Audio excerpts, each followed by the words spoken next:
Well, good evening, folks. As promised, if we had time, we'd come up and get this second flight in. Wished I could have done it back to back. I was really aiming for it.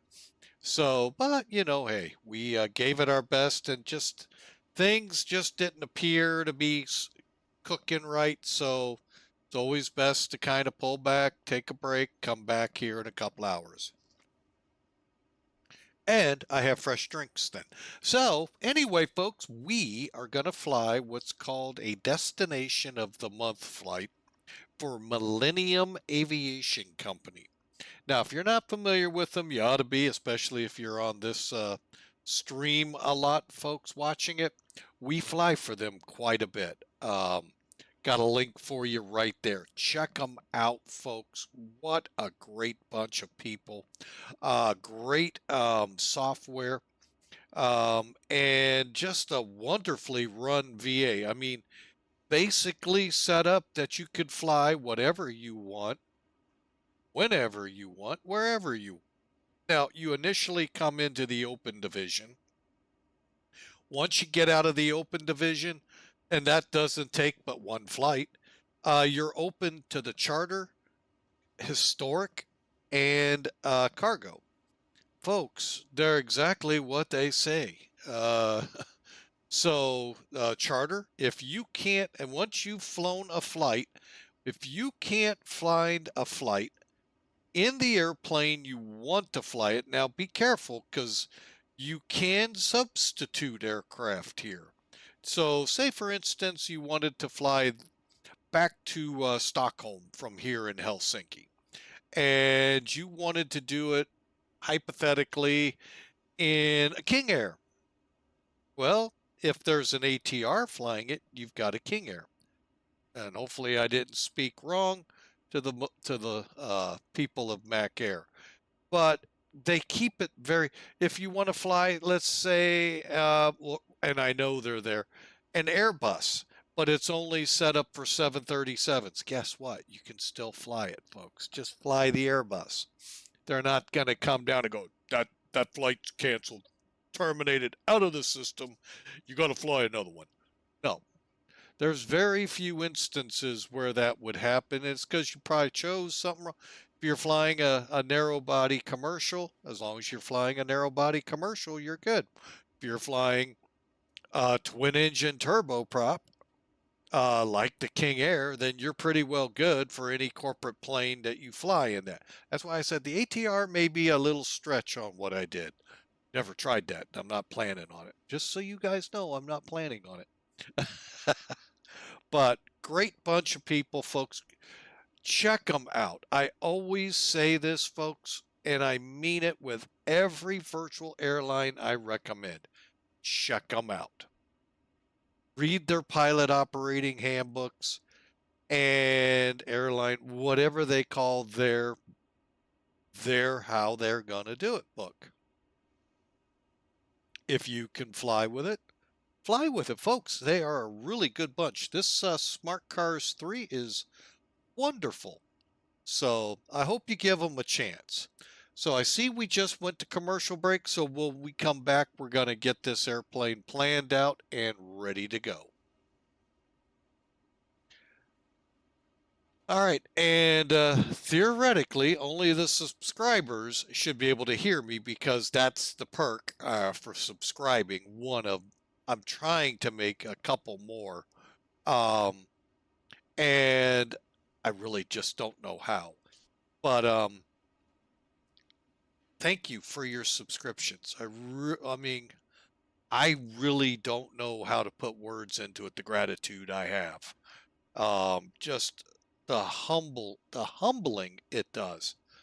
And thank you so much for helping me when I don't know. Like I want to help make subs a little more attractive for y'all, and I don't know how to do that.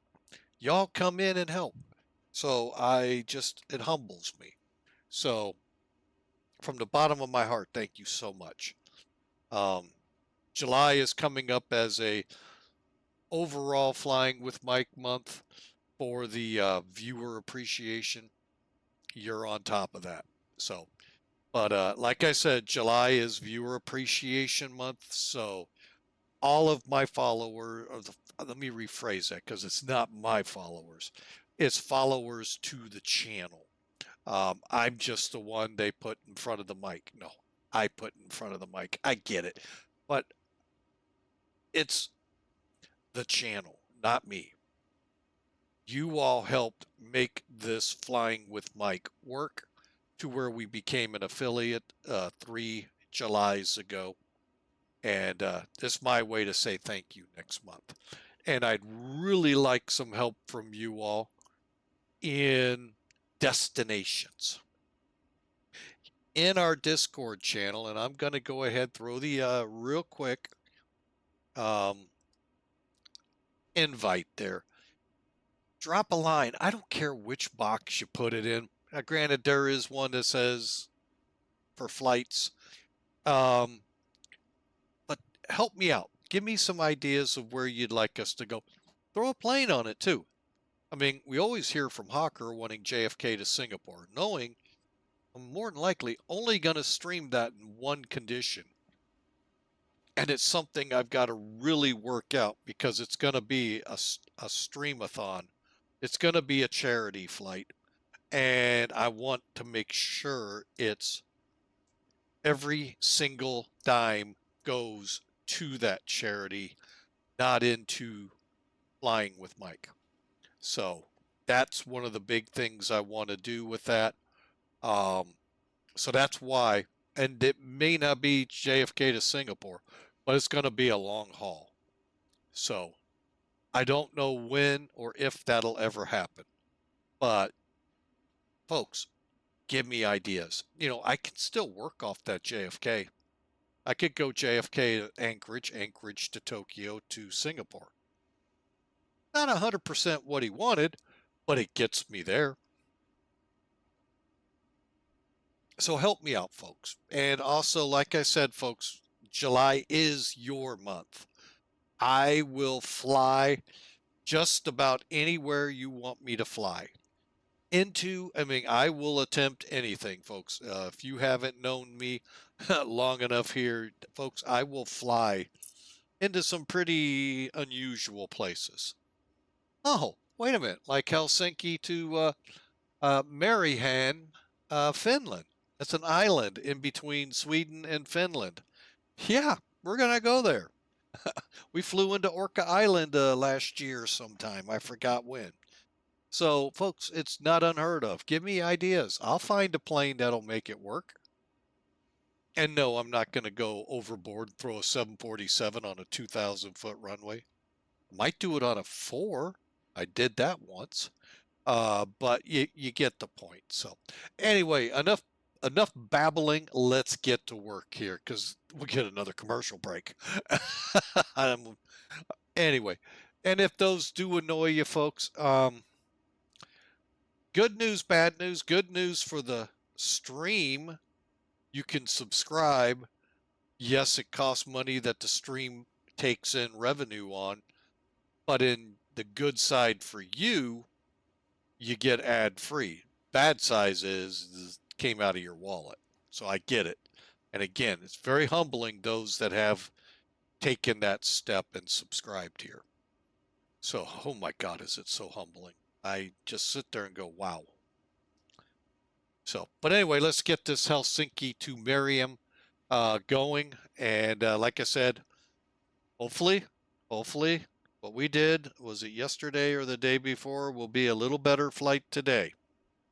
If you haven't seen it, it's, I think I got it out there. Let me double check. Over at the Discord channel, folks. Yeah, the training sortie. Don't remember the date. It was either yesterday or the day before.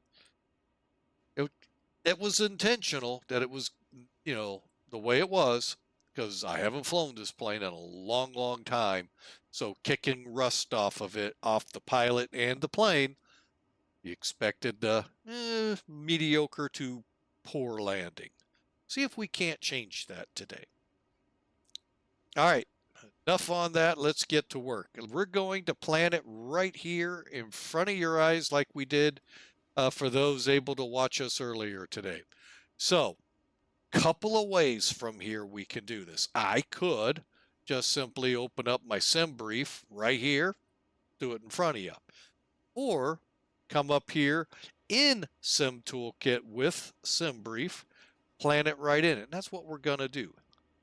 I know a couple people out there have had some troubles. I haven't heard if success has happened for them yet or not. So I'm just checking chat rooms. Okay.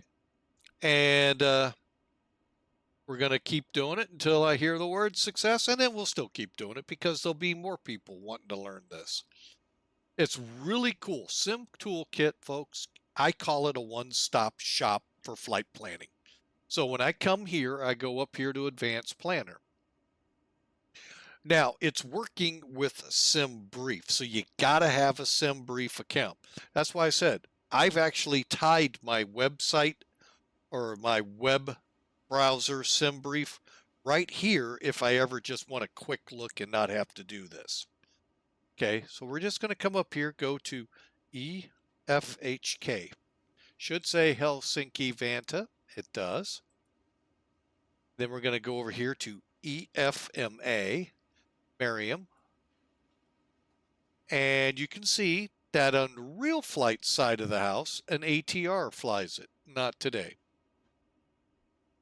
We're going to November 4-3. Oh, excuse me, X-Ray Sierra. And I am going to change that picture, just not today. Call sign for the flight today will be, oh, what do we want to be? How about November 4-3, X-Ray Sierra? Ah, pretty novel thought. And that'll be EJA 4-3 X-Ray Sierra.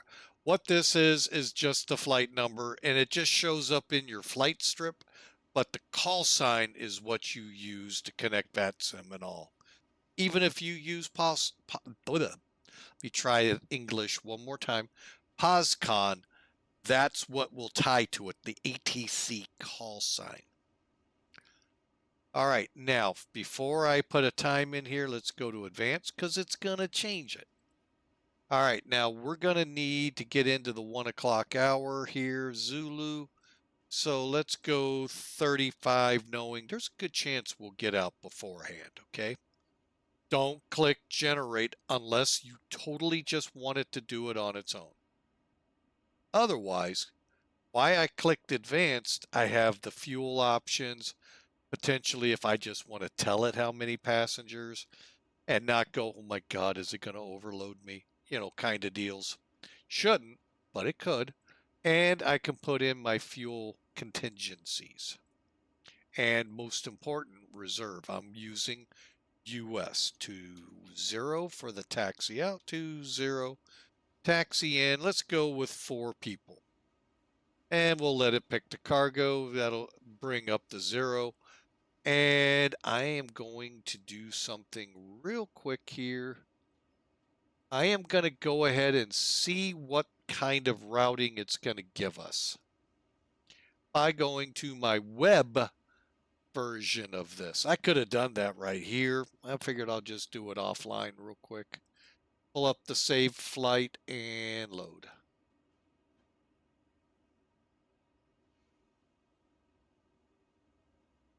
All right, and flight that looks good to me. This looks real good. Yeah. We'll just stick that in there. You know, let's see what we get. What the heck? Cruise for 165 miles. See what it gives us. And all of that good stuff. So to me, I'm okay. Now you could fill in all of this, folks. And even the routing, all of that. Or just like in SimBrief, just hit generate and go, oh God, where's it going to send me to the North Pole and then down south? I don't know. The hardest part in finding routes here is the alternates. We're way up north. Beyond the Great White North.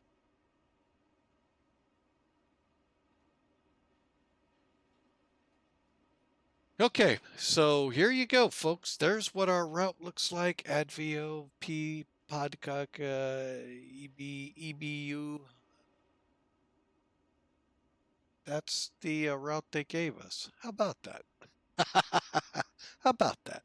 Ain't that special? I think just simply special. And they're calling it 35 minutes. I'm thinking we'll be closer to an hour en route time, not now to when we're on the ground there. Fly now. Folks, that's how simple it is. Now, the fun part today, I don't have weather put in. Why? Two reasons. One, we're VFR here. We're showing VFR how? I don't know. But they were broken. They're showing clear visibility okay, but when you go into the TAFs, broken 200. Meaning the temperature dew point spread is right on top of each other, which means fog. That's why. And I'm not going to contend in a plane that I'm having trouble with already. So I just set it for VFR scattered conditions, and we'll hope for the best going in there. We'll play on the runways they've got us set up for, but beyond that, that's all we're going to do. And looking at our flight plan now, since Sim Toolkit's still up for you, let's look at our loadout. 900 pounds, okay, for the payload. That's going to bring us up to 8,854 pounds. There's our 4 peeps we wanted, and they graciously gave us 100 pounds. Cool. So we get a little extra money made on the flight. We're going to put on 1,694 pounds of fuel, and that'll bring us up to a really heavy 10,550 pounds. From what we've been flying, folks, that would fit in about the first third of most of the planes I fly on sim. So now here's the routing. ADIVO, Yankee 365, POGOK, direct EBEBU on the EBEBU 2A. And our cruise will be 1,700, and they're giving us 24,000. That's kind of, according to this, well, I'm going to keep us, oh, what the heck, let's go for it. You know, we only live once in these planes. Until tomorrow, and then we live once again. All right, here, that's not the real world. Here's the real world weather. Few clouds, 2,500, broken 4,900. But the dew point spread here is so close, you're getting fog. That makes me very nervous all the time, especially down here where the fog is definitely taffed, and it's actually even below minimum. So that's why we just changed it so we could fly. And of course, we got to do it on VATSIM. So why not? I thought about POSCON. I really actually did, folks. But changed my mind.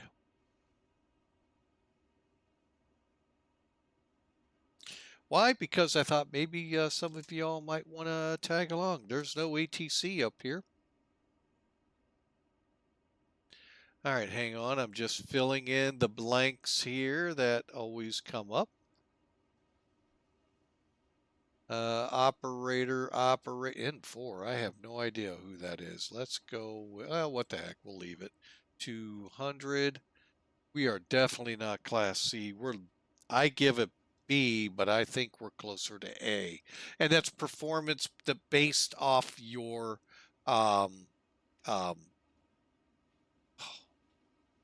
landing speeds. Had to think for a second which one, landing or tell you it's landing weights and speeds. So All right, so yeah, I don't think we'll hit 280. So yeah, the 30-minute, yeah, we'll see. Now they have us as a Beech 200. That is technically incorrect. You can't fly C-90, F-90, or even B-9. Oh, I can't remember the actual physical code for it. It just doesn't populate in VATSIM. Doesn't matter what sim you're on, just doesn't populate. BE20 does, which you could set to, you'll see as we bring it up. All right, and that's all set. Make sure my time's good. Yep. Let's file it and be done with it and be ready to go.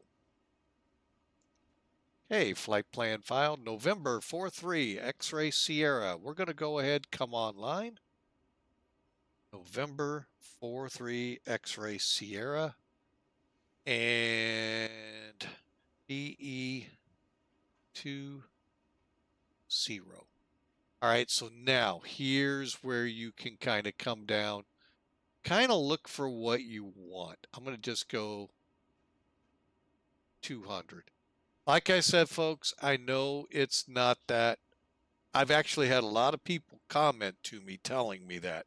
So I do know, like I said, I could wiki it real quick. I'm not going to. We're going to get this thing flying. So, all right. So let me get the form change. Wow, what a shield of rain just east of Helsinki.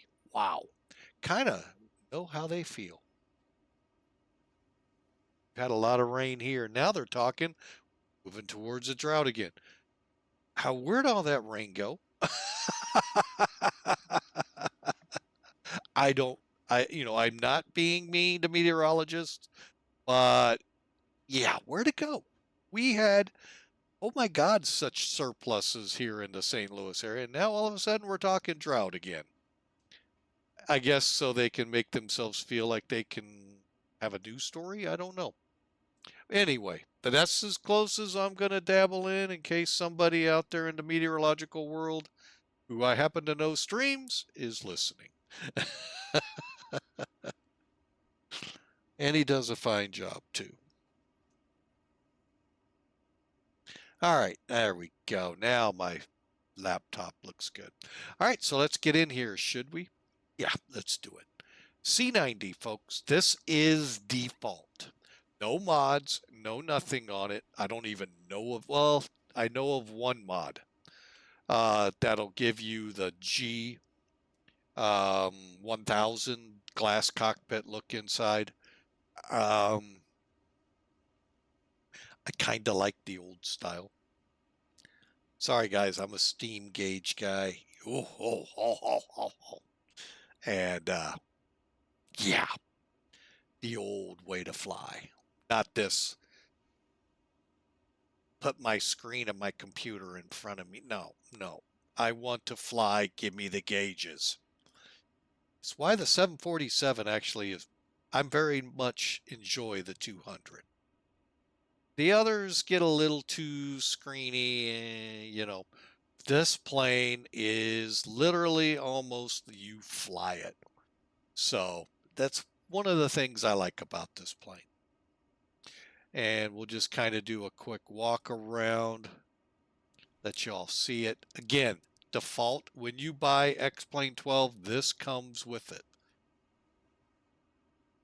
And the video that's out there right now, the T-44, is also with it. And then they have a default, which is the one with the brown stripes you saw in, if you paid attention to the little airplane up in the upper right-hand corner for Sim Toolkit. Yeah, that's the other one. And then they have an all-white one. I guess that's considered, quote, quote, pink kit. So, and I have no idea how to paint.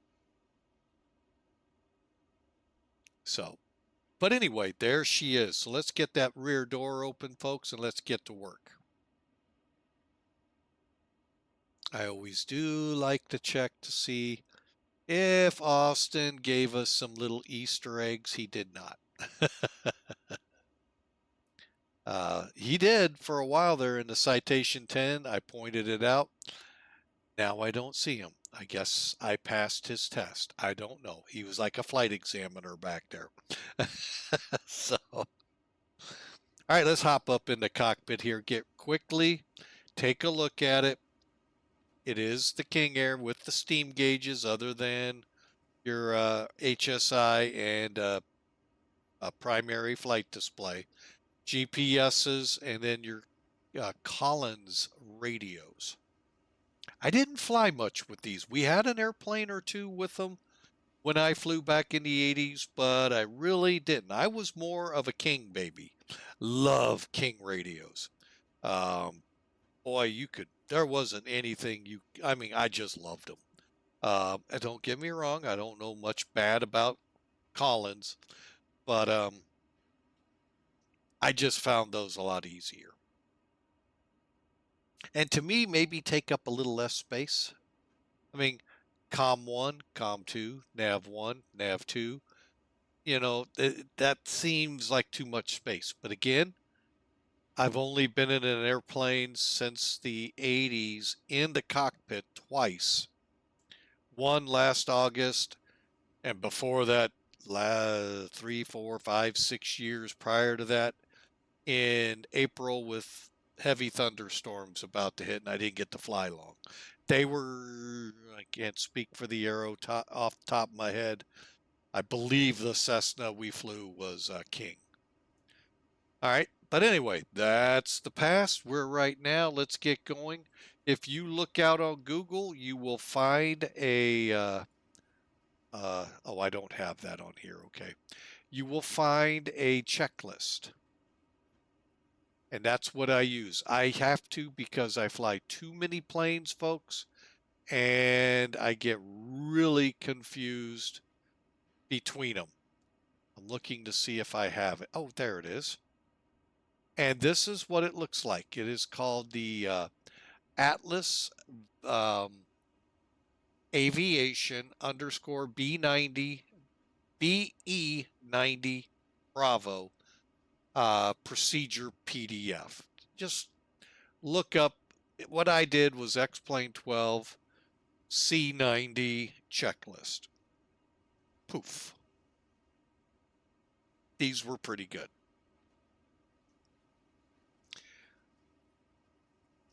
Here's your speeds to be concerned with. Now, I used to know all of these. Landing gear extension, flap extension, maximum, I think. Hang on. V1.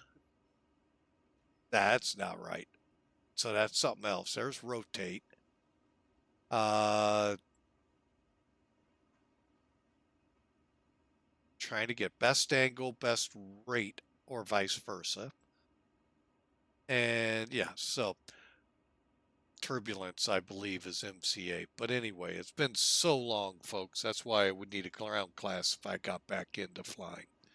But anyway, there's your speeds. And if you go to the next pages, really good checklist to help refresh you. The only trouble that comes with it, folks, where are those switches? But they do come back quickly. All right, here's where we're parked at, right down here on the southeast end. I think we've got runway 21. I forgot which one. I'm guessing this one. 21 right. So we'll get all of that ironed out here in a minute. Okay, so let's get after it. Okay, so exterior inspection, we did it. Cabin door, we're going to leave it open for a few more minutes. Let's load the baggage, the people, and the weight and balance. We do that, we go to flight, we go to weight and balance. All right, 900 pounds, right? I'll be honest, I didn't write it down. So 900-pound payload. Well, that didn't work. That did. All right, now We loaded, I've never seen the dials come over that far. And I really don't know why, because we're going to Little Rock with Memphis, I think, was our alternate, I think. All right, so let's see where we end up here. 1,694 pounds. Enter. That, they were a little further over, but pretty close. Here's our route. Bear with me. I need to copy this for later use.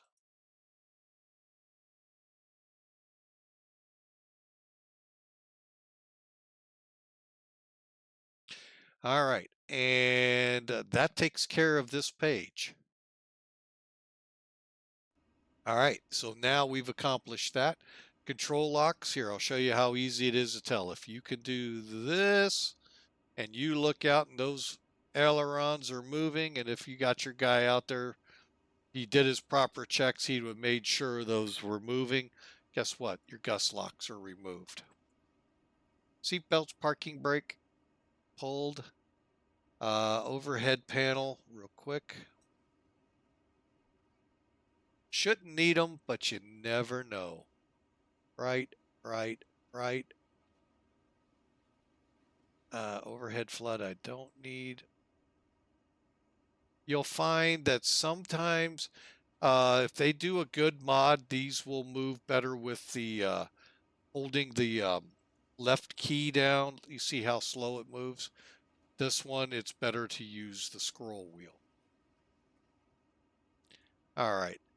And here's our amps and all that. All right. Back down here. And oxygen control. Whoops, wrong way. Sorry, folks. Still getting used to it. And oxygen's full. Right side fuse box looks good, and there are none to pull. Sorry, folks. It's default, so don't be looking like study level stuff here. Now, there were some planes that could get right up there in study level in X-Plane 11. Be very cautious. Understand all the dynamics involved, because it's very easy to pop an engine on fire. Cabin temperatures right here, it is at auto. Straight up is auto.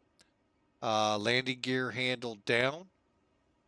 Prop lever. Now, that same aircraft that I mentioned, he also turned this to where you could move both of these levers up. Oh, is that such a gem when you're trying to pull back for your 2000 for your climb, 1700 for cruise, and stuff like that. Power levels are idle, unmovable, and condition levers. You can change the word condition to fuel. These are your mixture levels. You have low idle, high idle. Welcome to turboprop world, folks. And then we can do a quick boost pump check right into getting this plane ready to go. Again, a very fun airplane to fly. Do some pattern work with it first. I still haven't gotten that yet, but we're ready to go. So I've got the numpad set up my way. The manual that's there for this plane and X-plane gives you a pretty good one. I just kind of tweaked it my way. All right. Okay, so we're at a fuel panel check. So we CBs are in, firewall valves. That's these. The problem comes in sometimes clicking this opens this, so be careful. All right, so crossfeed open. Boost pumps on.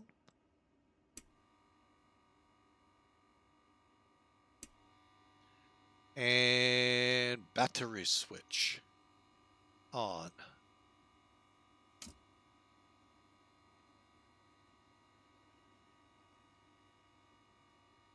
Okay.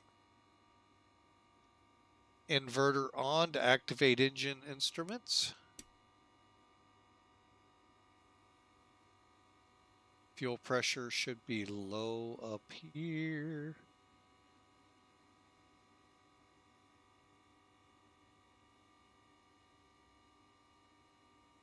And inverter off. Transfer pumps on. Okay, inverter to off. Transfer pumps. I never get what they mean by to on.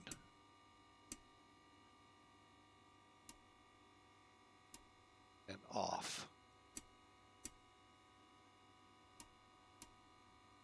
And then fuel quantities check, fire detection. Now, this aircraft does not have a fire detection button right here. Just all of them. And then cabin signs.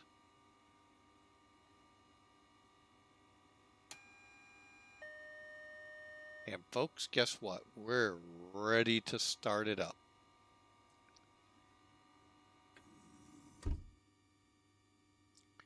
All right, now I've kind of got my sound up. I can crank yours up a little more. There we go. Let's start this baby up. Right engine ignition start.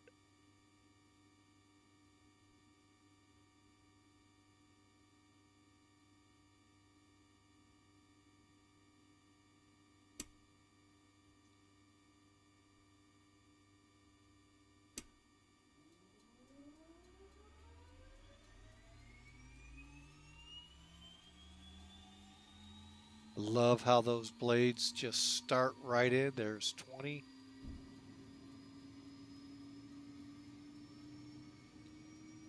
When this reaches 50, we need to turn the starter switch off. Sorry, folks, it's not automatic like your Boeings and Airbuses.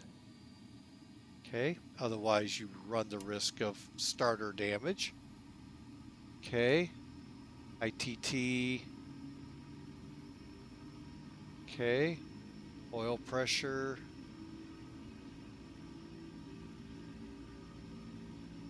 Up.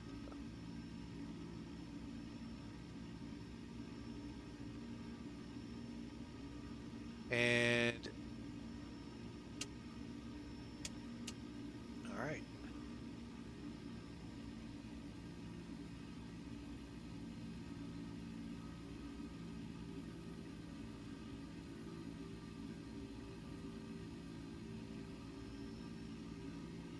Going to high idle with it.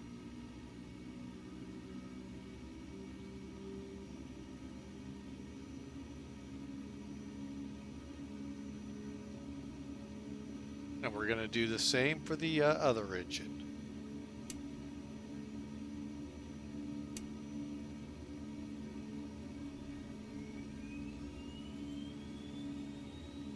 Look at that. That prop just starts spinning immediately instead of just full power like the old Sims used to make them. And then come up to low idle. Fuel's on. Here comes the buildup.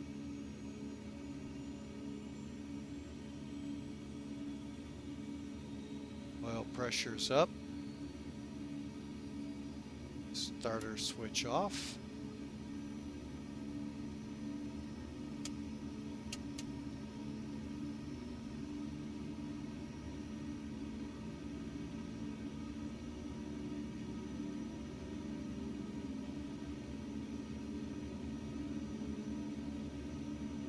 All right, and we've got them both in high, and I'm only doing that just for now. We're going to pull them back one at a time. Put them back in low idle. Now, I don't know if there's like a detent on this aircraft or not that they would stop, but all right, so test both inverters. Okay. And oil and fuel pressures left and right looking good.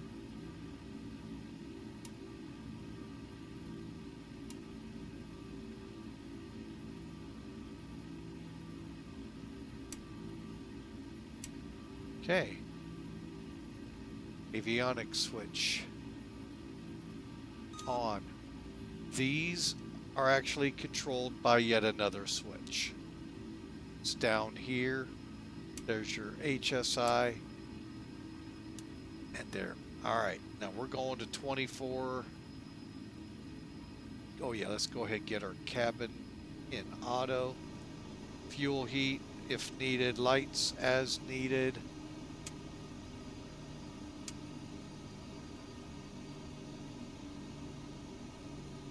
Crossfeed to auto.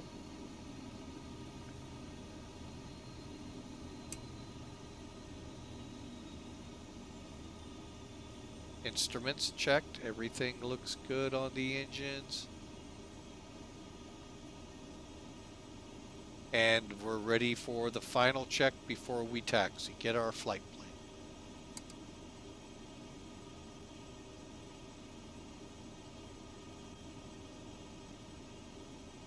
Okay, so we go to flight plan. EFHK to EFMA. I like that one. Enter. There it is. Now, we do not have a departure out of here, folks.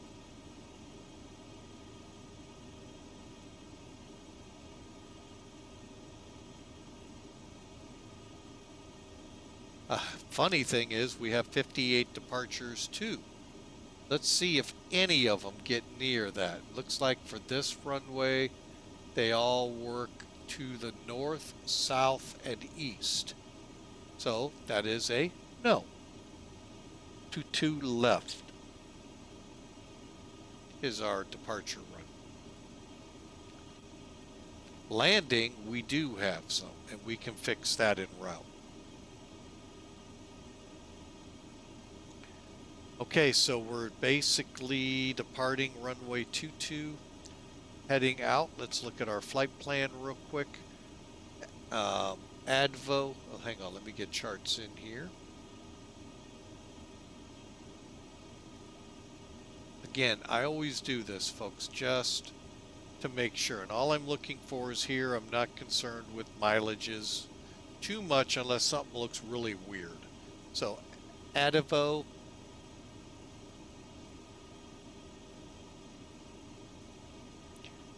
PEPIG. Excuse me. POGOK and EBEBU. EBEB. And then we have Exerta and BGOV, and then we shoot the approach. Out of curiosity, let's see what's available. Well, we got an ILS for runway 21.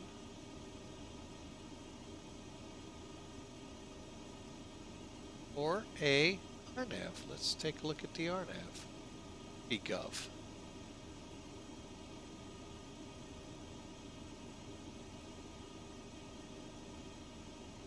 Take a look at this real quick. Oh, so we could come in Zerta and fly it.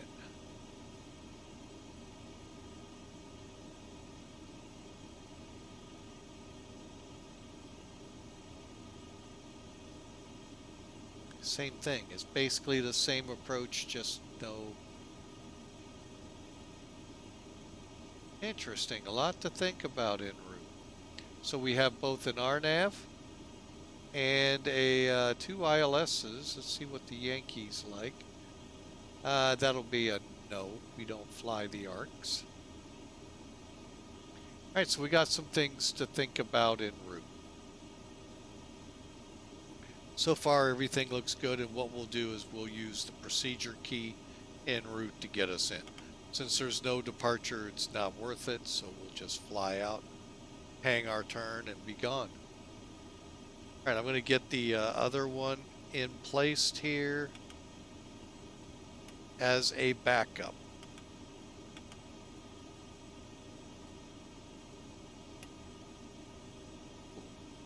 Alright, let's get our radios all squared away. 122.8. go ahead. All right, let me get rid of charts.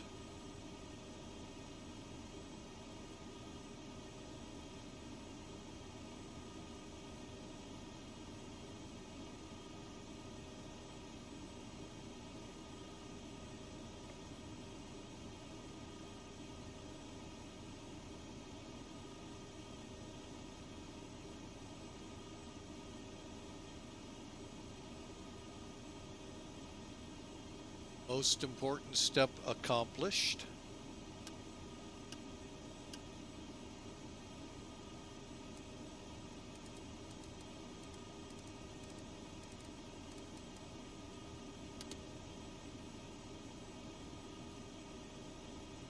Okay, we're on our ACARS program. It's the only way to get credit for it here at MacAir. All right.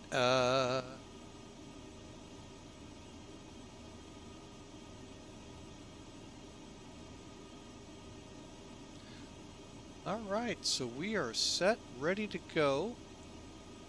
Getting a bit of a house in here to fly out. We need a few more people, folks.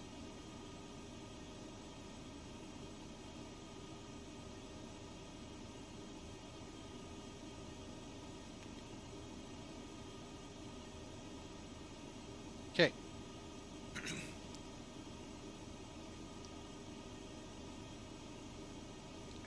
I thought I just put that up there. Oh, dummy.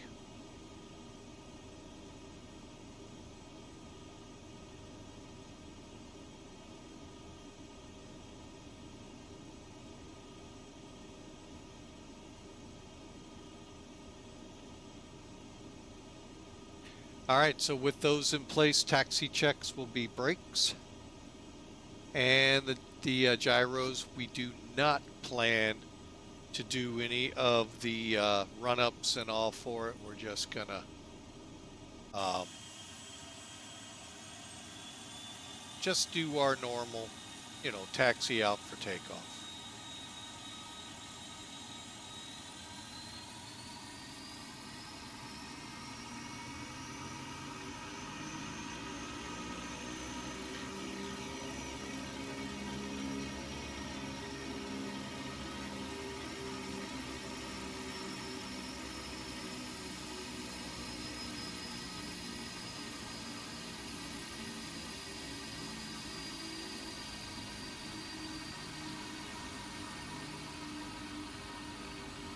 That just looks like so much fun to try to park in with a whole bunch of planes.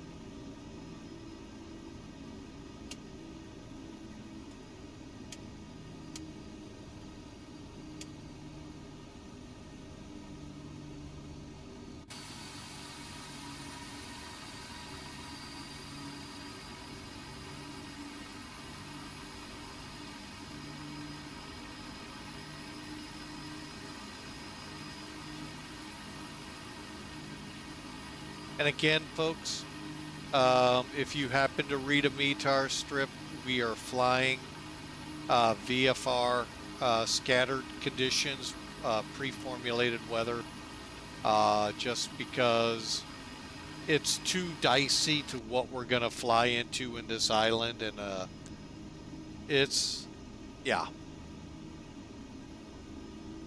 I hope nobody came up. Nope. Just happened to notice someone on the ramp.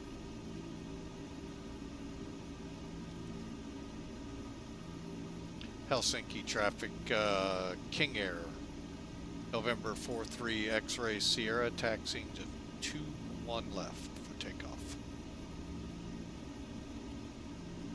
Be nice, let them know where I'm going. All right, folks, so as I said, I'm not going to do much with the power-ups because I just want to get going. So we'll get set up for our pre-takeoff stuff. Power levers, we'll check when we get up there.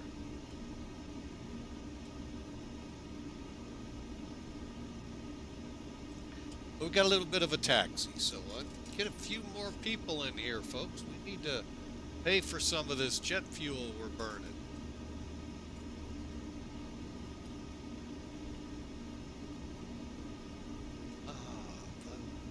It's our altimeter when we do this.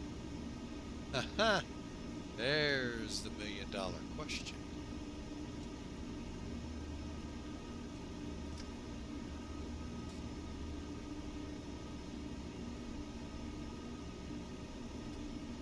How about 180 feet on the altimeter? I think that's about where we are, so keep it right there. That's a go-to, folks. I learned way back when that if you can't get an altimeter setting, now granted, we flew out of Wright-Patterson Air Force Base. More likely you're going to get one. But let's say you go to some rinky-dink airport. You see them here. If you go to SkyVector, they don't have the little green weather, bug on them to let you know what the weather is there. They don't have an AWOS, is what that means. Air Weather Station. And so how do I set my altimeter? I know we have some people who follow us who are real pilots. And for those, if they're not here, you set it by the airfield elevation.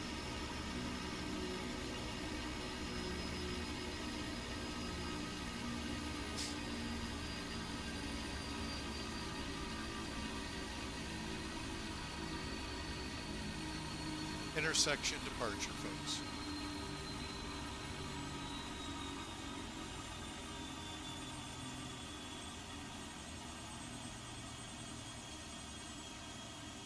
I don't know how many others will do this, but this guy's going to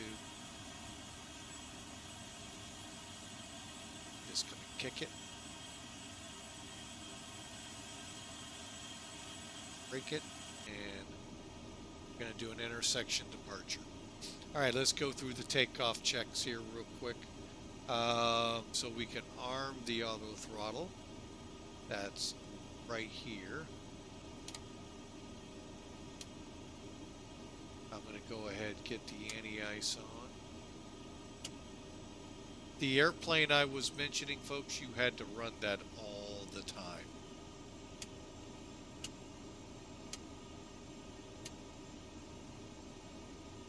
Okay, transponders on, and if you're not sure, folks, just check your Xbox or Xpilot. Make sure it's green. I've got to bring mine up here so you all would be able to hear ATC or any traffic that may come on. Kind of weird, but that's how mine works. All right, now the fun part. This is one of those things why I'm not a huge GA pilot fan.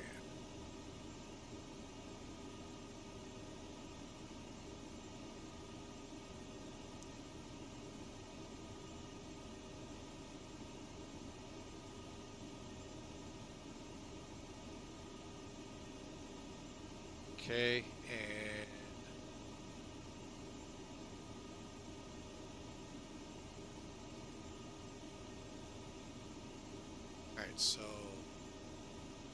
all right, so we're set there now. Radios. Radios.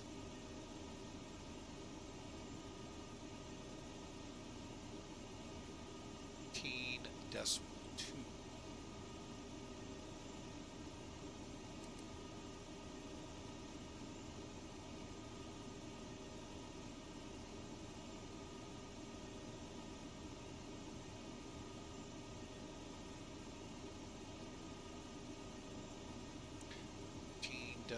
.7.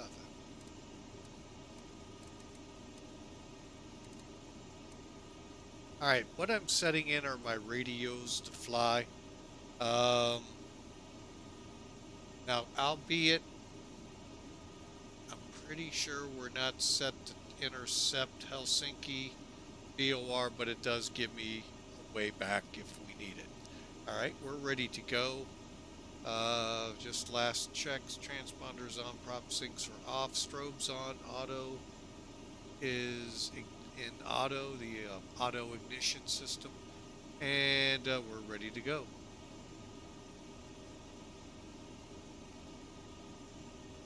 Helsinki traffic, KingAir, November 3, X-ray Sierra, intersection departure Yankee 21, correction 221, November 43, X-ray Sierra. Go. Strobes on.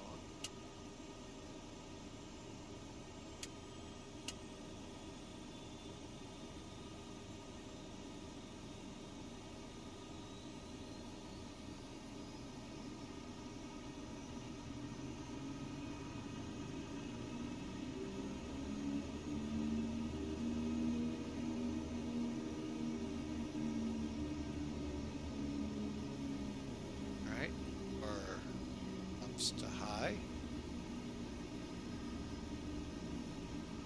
Ready for takeoff, folks. Ready to go.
Alright, let's get some cruise power back a little bit here.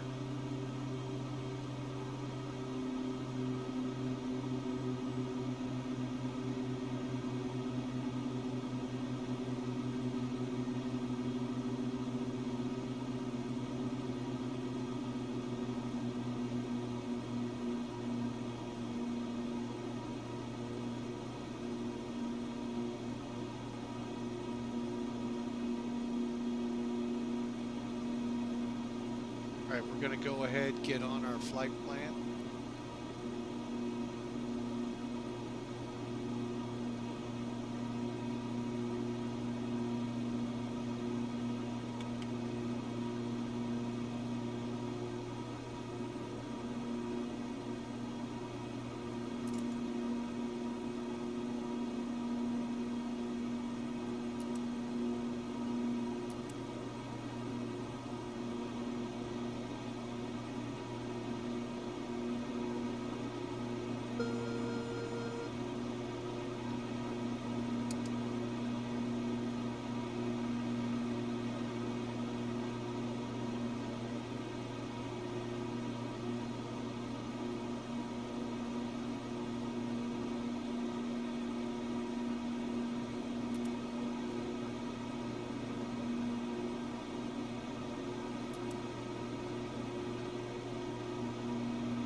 All right, folks, bear with me. I'm still tuning in the engines.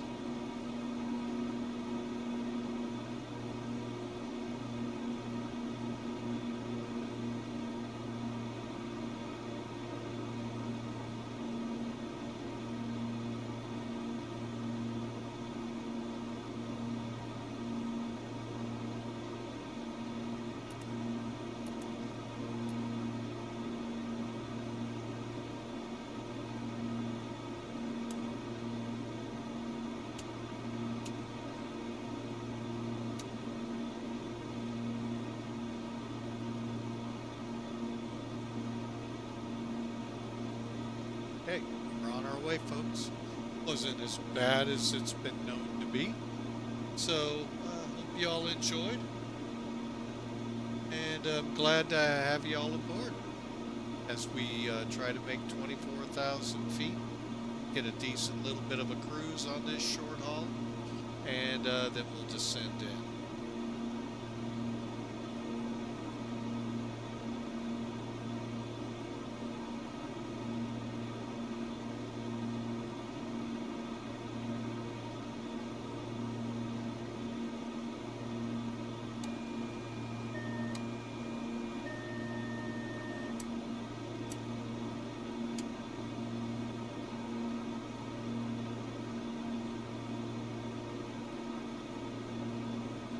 All right, transition level, by the way, is 5,000 feet out here, so we're pretty much in climb now. And what I've done is, just so you can see now,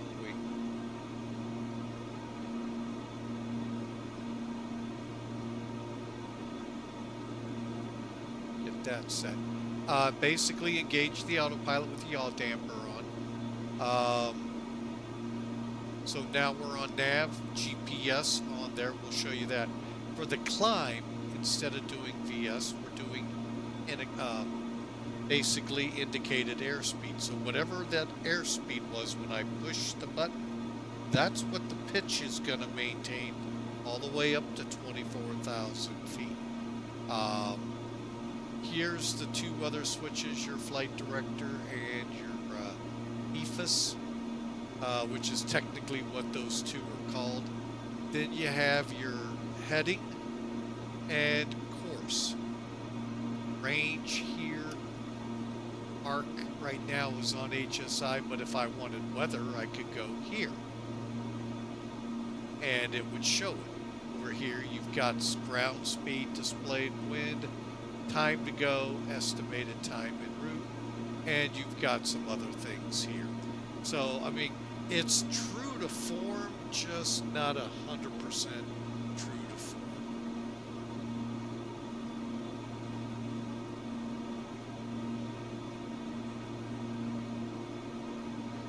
So, but anyway, folks, we're on our way. And looking like right now at about 48 minutes, but we're just now through 10,000 feet.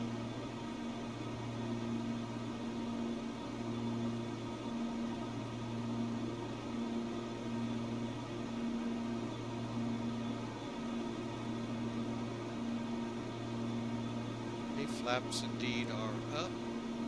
Autopilot engine climb set to prompts to 2,000. Single phase.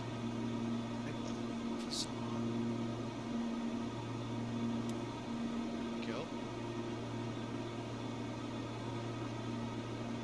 I thought it was. Auto feather can go off. And we got our cabin signs pressure checked, and that's all we got to do, folks. So away we go.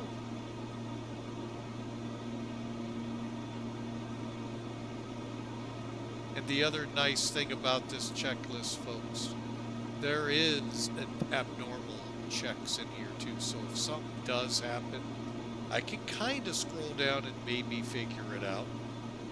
Where in most of the other aircraft, I don't have any kind of quick reaction or anything like that.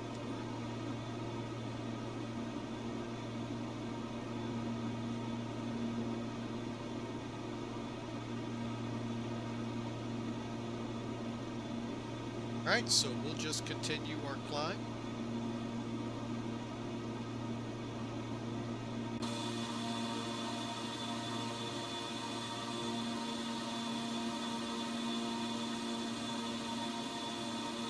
way. I'd like to welcome in our moderator, Mr. Hawker himself, Mr. GA BizJet Guy, and thank you so much for the moderation today. What did I, oh, I know what I did. I forgot a word. There we go.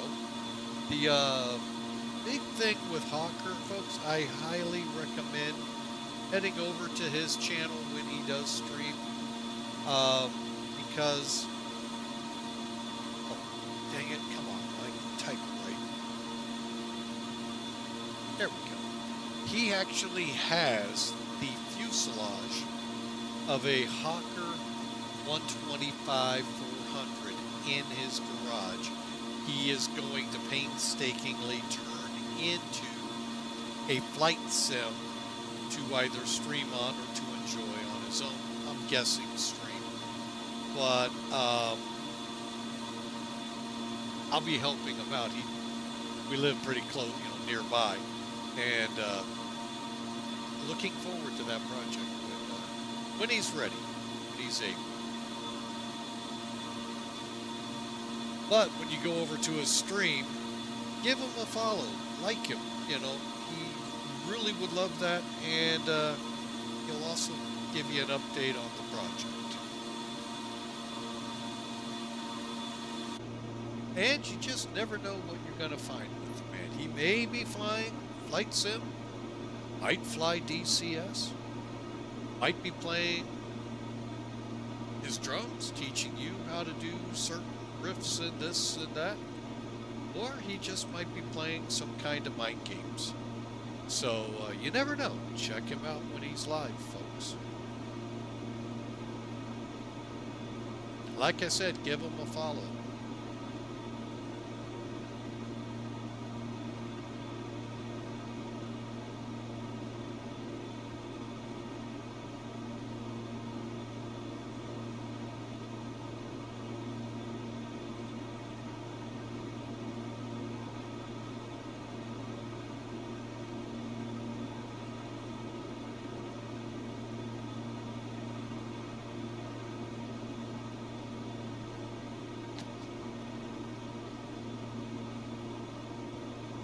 Alright, now we're over ADIVO, still making our climb.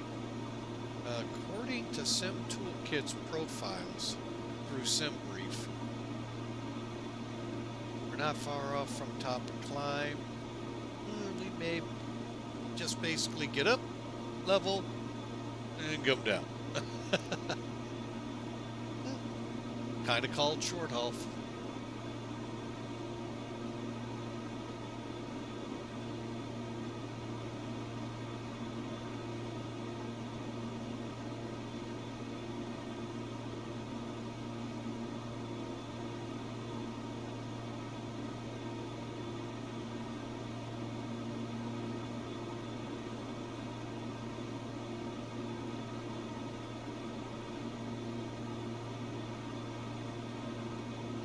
Got about 39 or so minutes to our destination. Again, it's the destination of the month. It's a monthly thing, obviously, we do in MacAir just for some fun.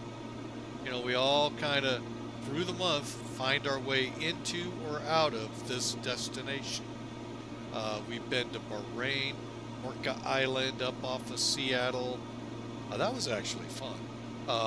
And we, it's geared not always to the airliners. This one's more, now, technically, I'd have to look into the actual runway information, but you could land an Airbus there. You probably could land a 737-800. That's about as big as you're going to get. I think it's a 6,000-foot runway. We're coming into 6,200 feet. So most corporate, most GA aircraft would make it. So, but I think out of Helsinki,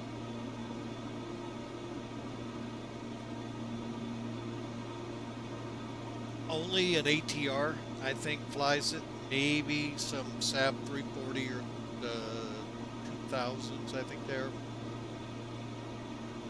Dash 8 obviously could do it too.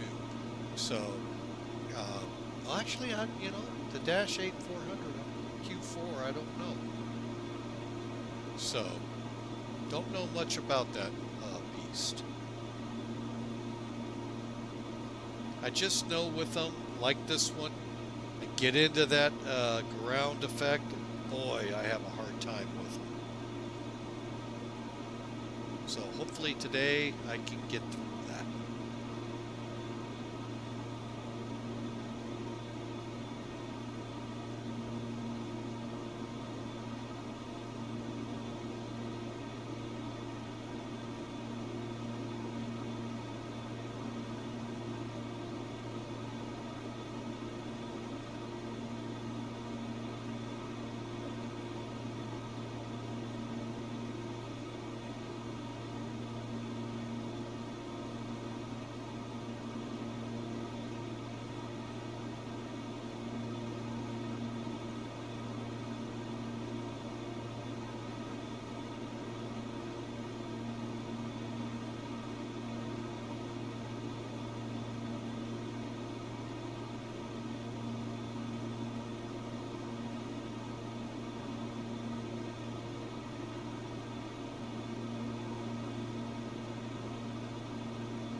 All right, well, we're at 20,000.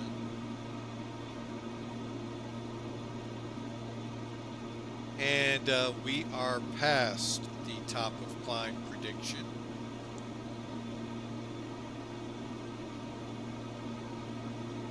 I'm going to go ahead and let it head up. Then we're going to come down.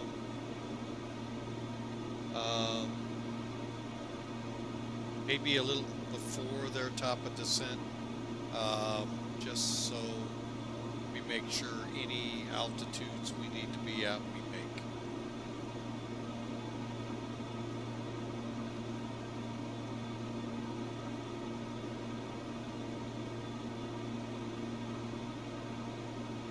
So folks, day one of this new week has started. We're slowly approaching in on the summer solstice. Hope you all have had a wonderful couple of weeks so far into the summer breaks. For the kids, summer for all of us. Tell you right now, summer is coming in like a lion here in St. Louis with temperatures near or maybe over 100 degrees Fahrenheit here over the weekend. So, what a difference 7 days make. Boy, we had beautiful weather last week. I mean, almost about mid, pushing late spring, which it was late spring, don't get me wrong.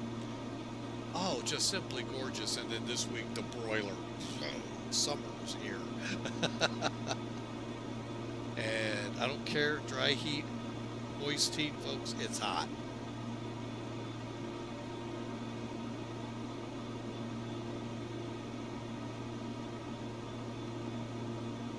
The only saving grace we had today, and it really truly was a saving grace, because boy, when summer hits here, the wind just evaporates.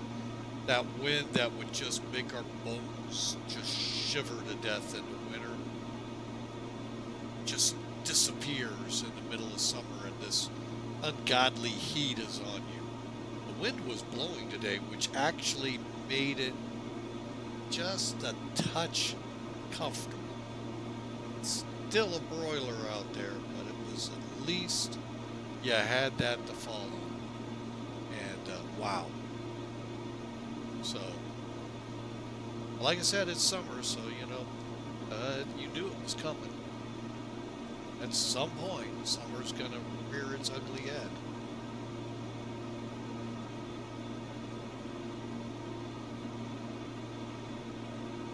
Right, we're just getting to 22.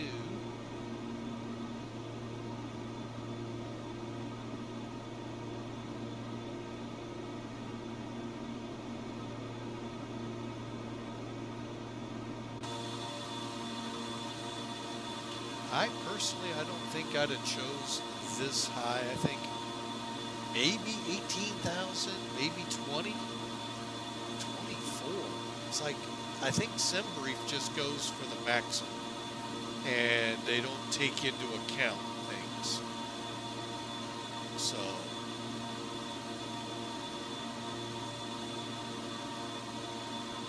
but I don't know. I have no affiliation with SimBrief other than a very, very happy customer.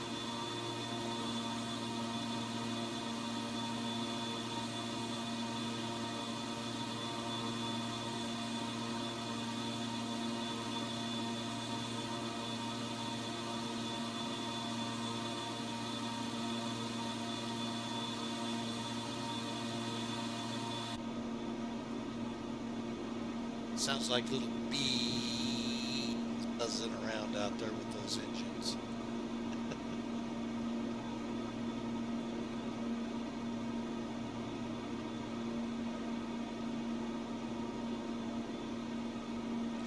But again, thanks for being a part of Flying with Mike tonight. Like I said, this was the promised second flight that I'd hoped to tag along with the first flight, but our first appointment of the day went extremely long, really good. I'm glad it did. Very informative, very, and then we had to get to the second one. So I was glad to at least get the first flight in with the Z-boat. Now we're doing it with the KingAir, and then tomorrow we're gonna fly out of Vail. So that'll be fun. Vail, Colorado. Who knows? Maybe we'll be able to tag a second flight on that. That's a little longer flight, so that kind of makes things a little dicey, but we'll see. You never know.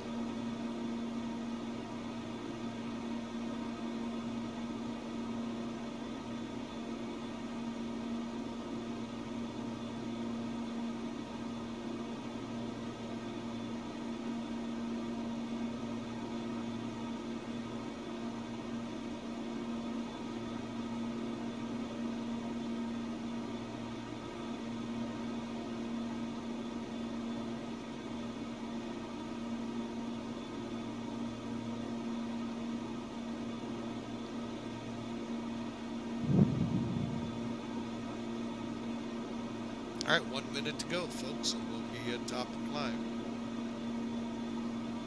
About 500-minute climb lately. Maybe a little off, but still.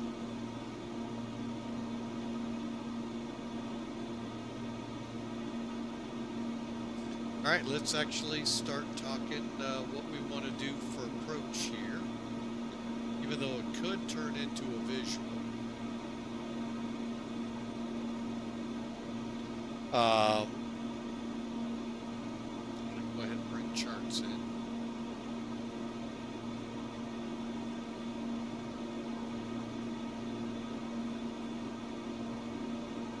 Okay, here's the airport indeed that we're going to. 6,243-foot long runway. There is a terminal. You can see the gates. You come off the runway at Alpha. And that's how you park. I think we'll head down here just to get out of the way. In case you guys with your mighty ATRs come in there and want some room. Alright, so we're coming up to PEP, P-Pig,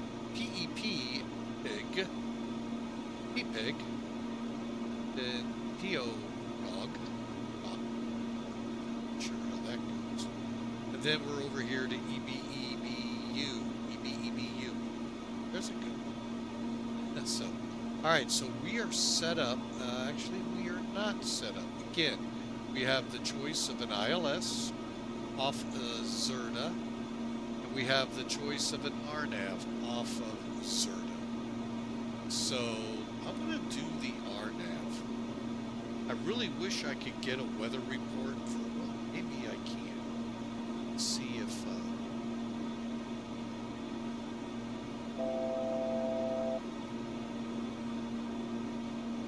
just off the chart right now.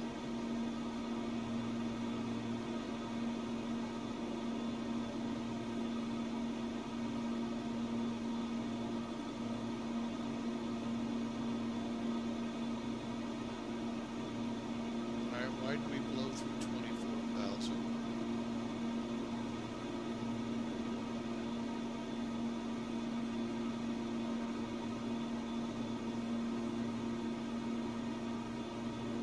That's why.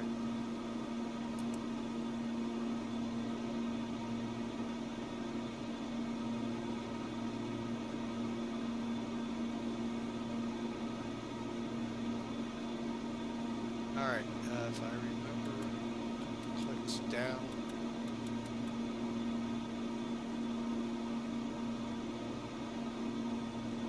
Get us in there.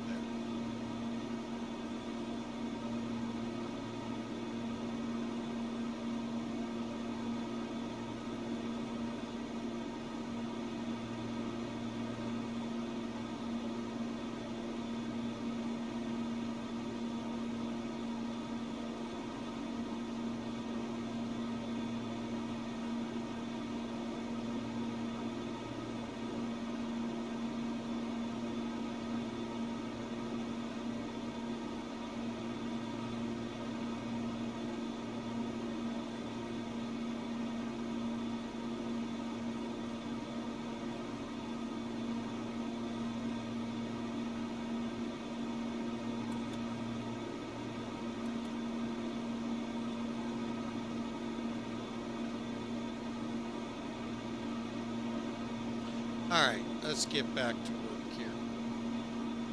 How far do we have? Okay, we're approaching top of descent. So. All right, so we got to make this call pretty quick. Like I said, I think I'm going to go RNAV.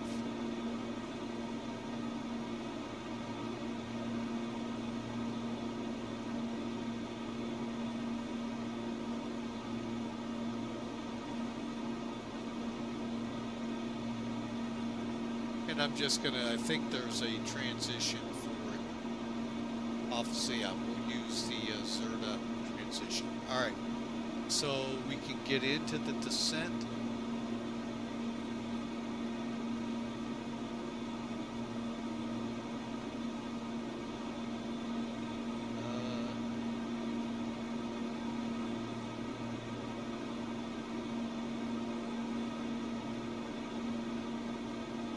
Below 10,000.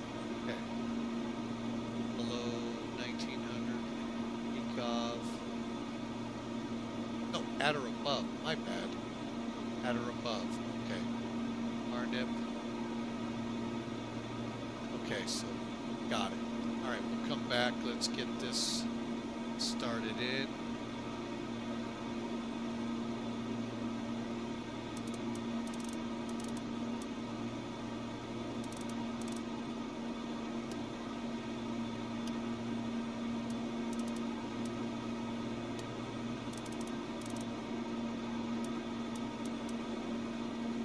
Down to 5,000 right now. All right, we started by clicking descent and we watch.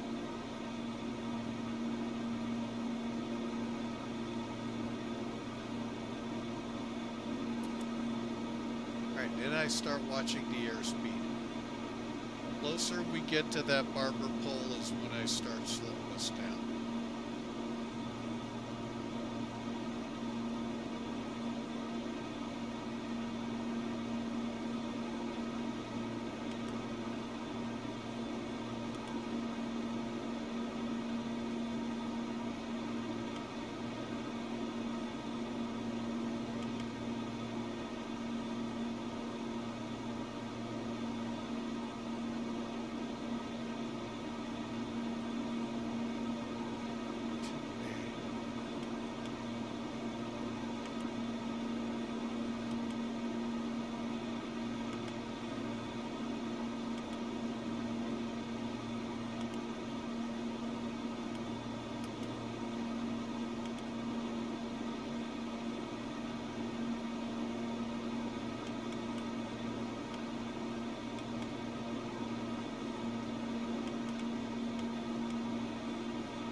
Alright, so off of EBU to Exerta, I will activate the approach altitude. Sweet.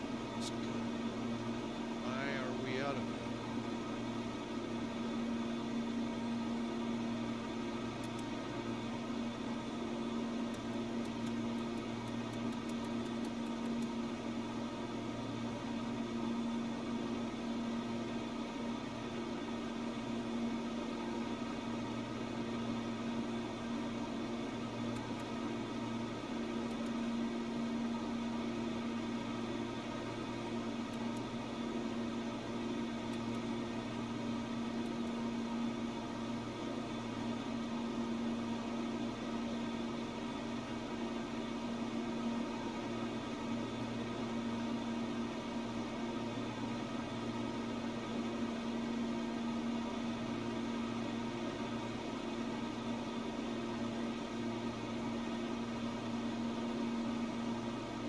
We got a lot of real estate to drop here.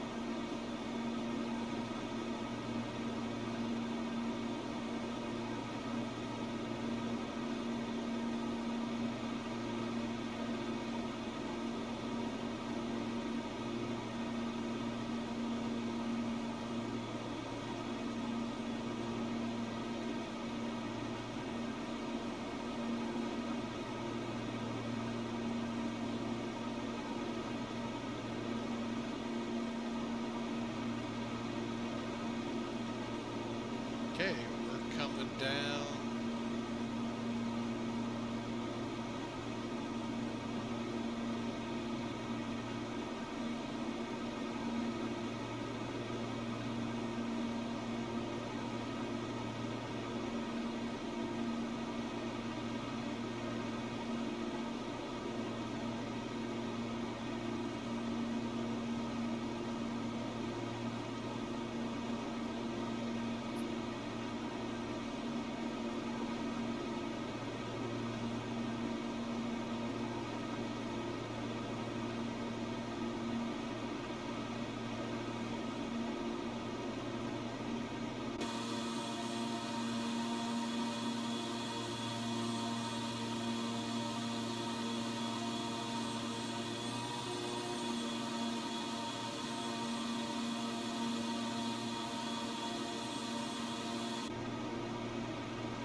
Okay, folks, so we're descending in.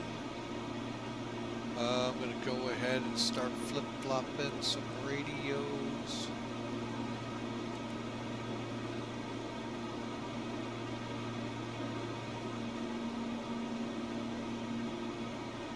Oh, perfect. 14.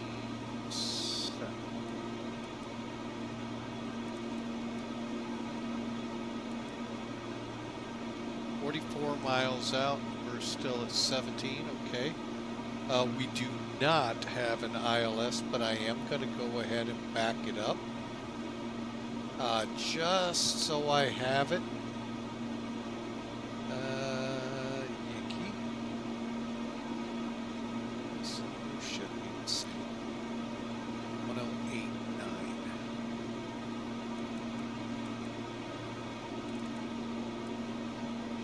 Okay, so I'm backing it up. So we'll have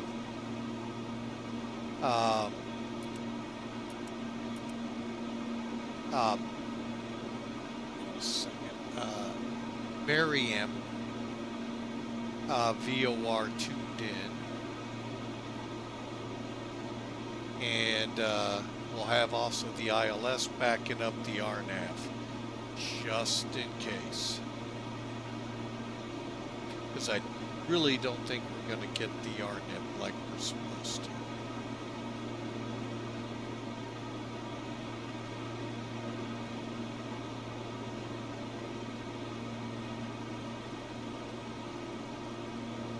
All right, we are through 15,000, closing in on, give it a second, there we go.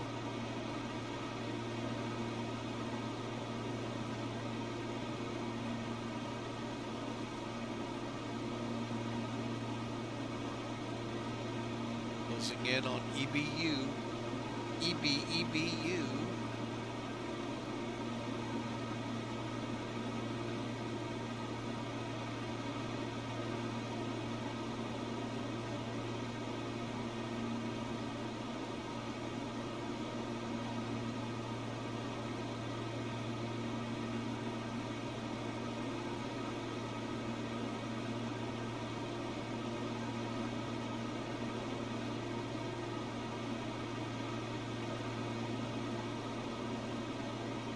All right, so again, if you have any questions, folks, comments, anything, love to see them in the chat room, or come on over to Discord, talk with us there. I'd love to hear from you. But we are slowly getting close to our destination.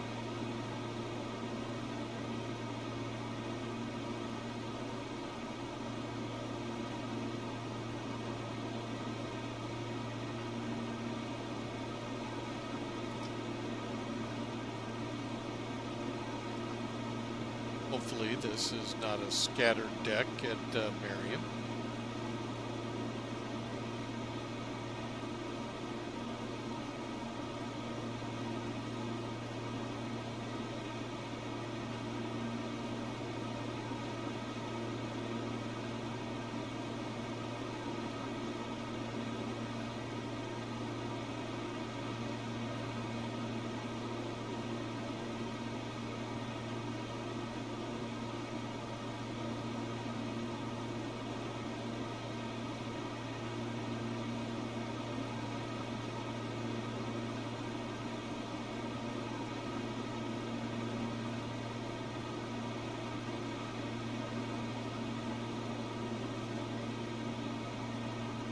Okay, I'm getting a little more positive feedback vibe here. Not much, but a little. The weather. Figured VFR scattered would be good, but I've seen what that translates to sometimes, and I'm like, see.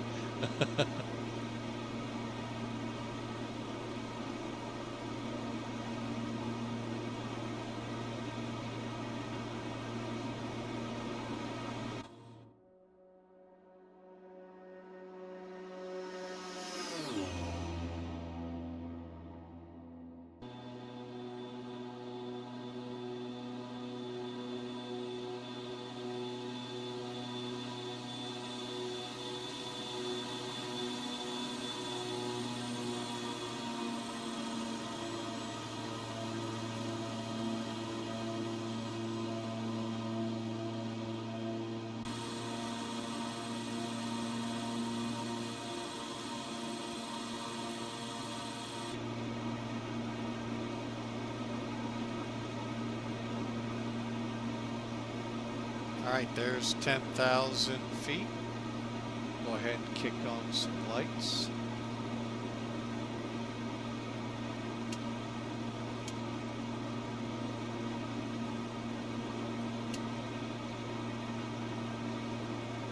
Okay, descent, cabin signs, 10,000 feet.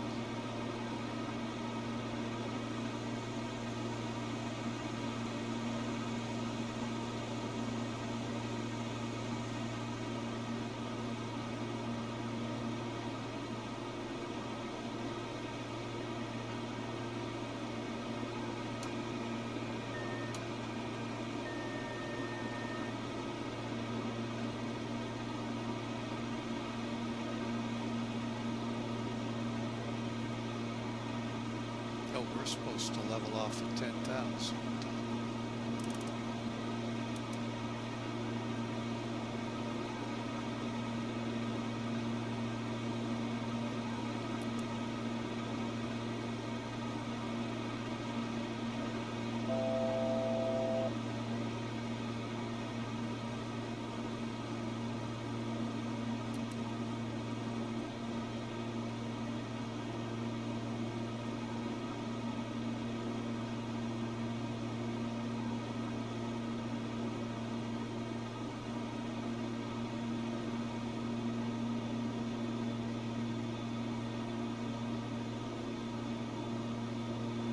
Okay,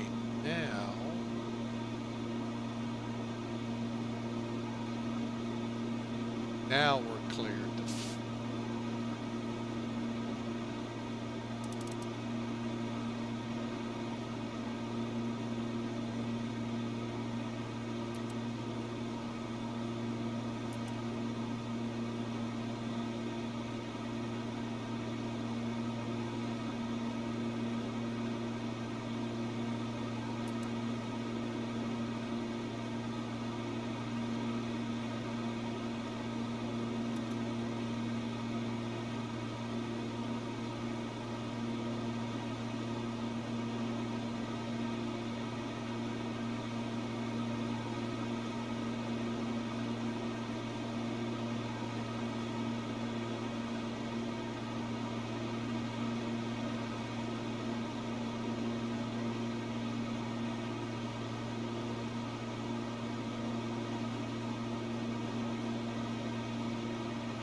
Alright, so Zerta is 1,900 feet or above and no faster than 240. The initial approach fix of BGov at or above 1,900 feet. So we're coming in pretty decently here. We're under 240. Can't even do it indicated. So that's okay. That's always a good thing.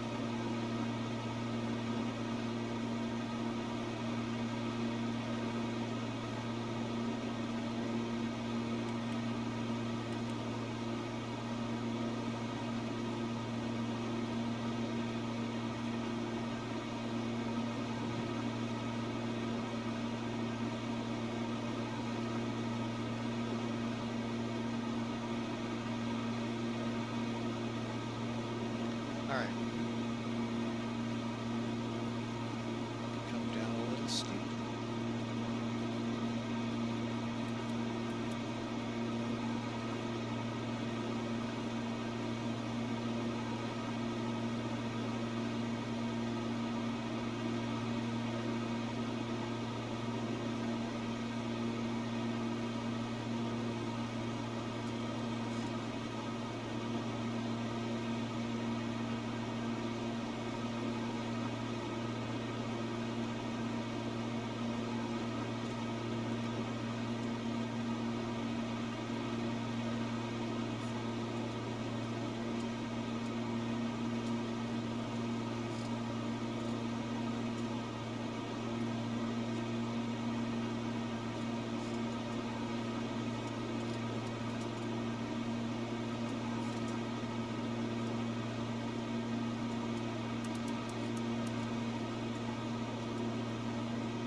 Okay, I'm going to take over.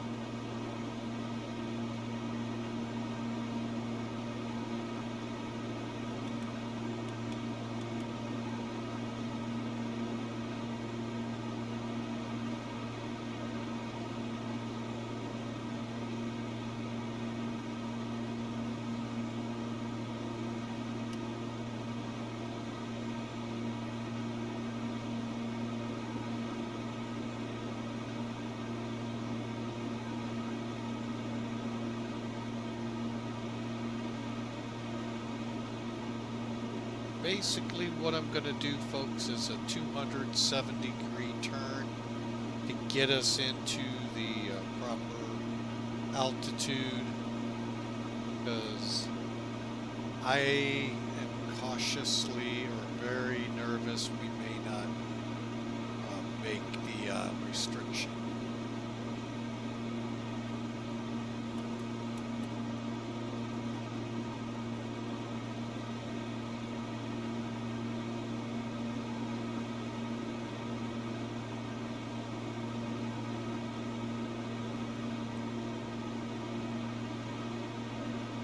Okay, now this is the hard part.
Alright folks, so basically my 270 went a little long. I always plan it long, and we're coming back into intercept. Like I said, we're going to just go ahead, we're now just switching over to the ILS. So we've got it all tuned in. We're 13 miles out.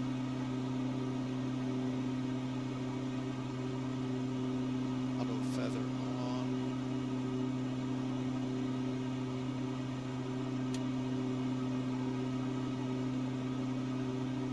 Should be about to capture. And keep an eyeball to make sure. There it is. Start slowing up.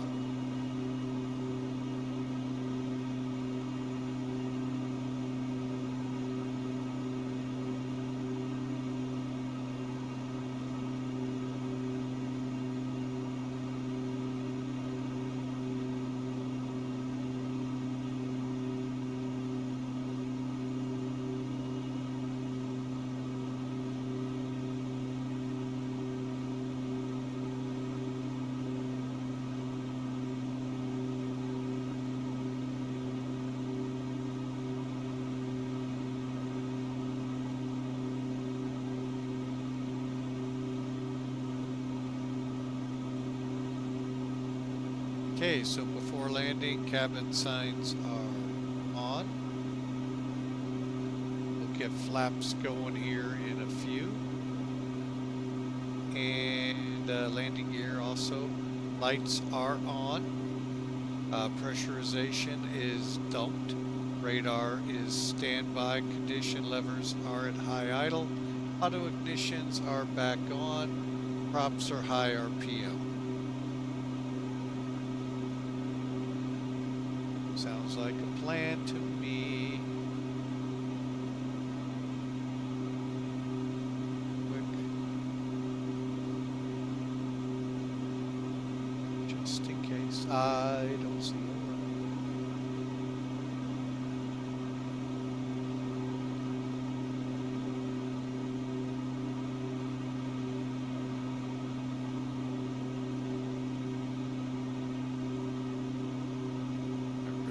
See the run.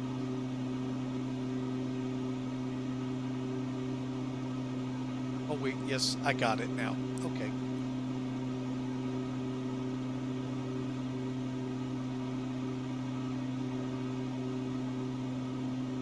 Mariehamn traffic, KingAir November 43 X-Ray Sierra on the ILS runway in sight for 21.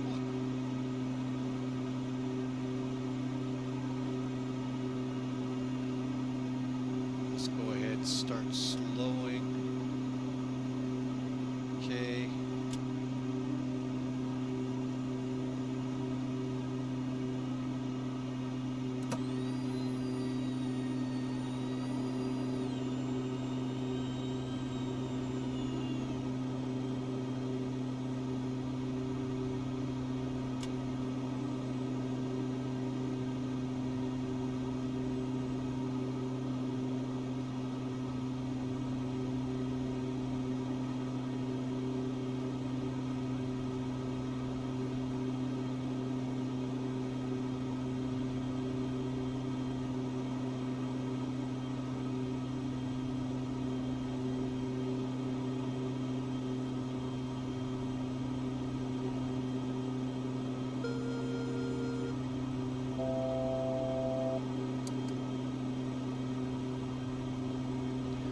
Guessed it, my plane.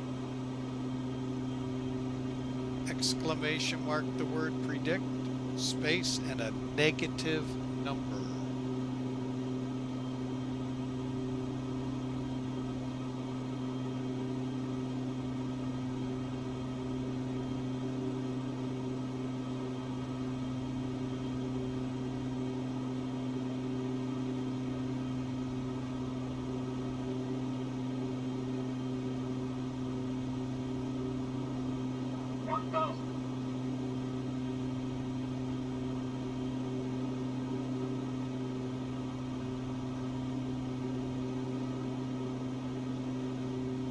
Right, we are visual. Again, folks, there was a good chance we would not be able to fly because being below minimums here. So we chose to turn the weather literally off, put it to VFR, and we're flying in.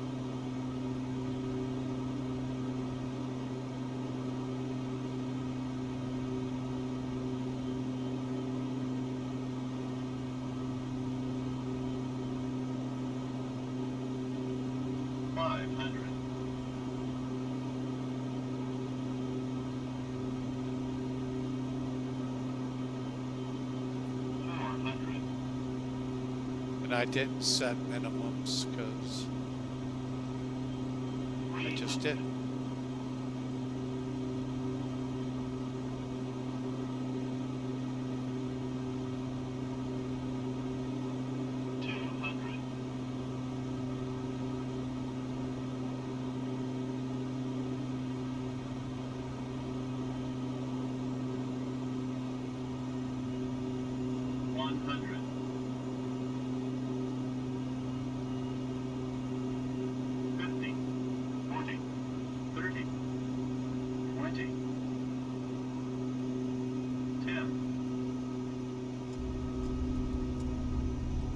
That felt pretty good.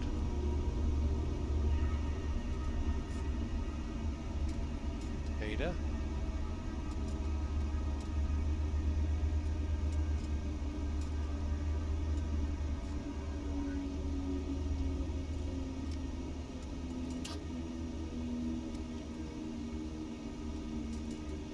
Wow, that felt really good, folks. A heck of a lot better than what we did a couple days ago or yesterday whenever we flew that. Whoa.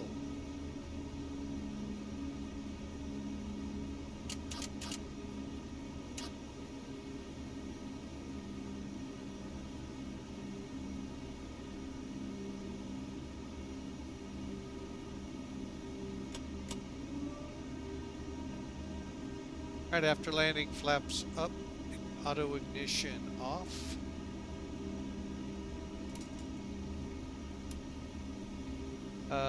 Ice protection can come off.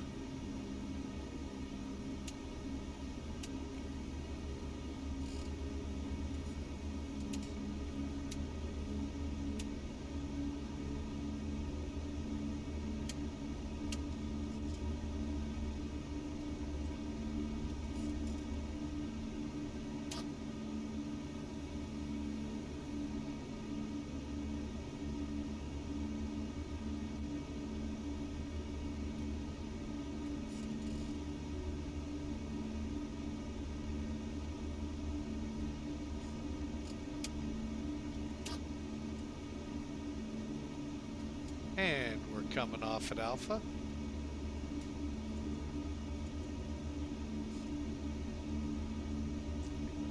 Mariehamn traffic, KingAir November 43 X-Ray Sierra is exiting 2-1 onto Alpha to the ramp.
All right, let's get them for sure in low idle. All right, folks.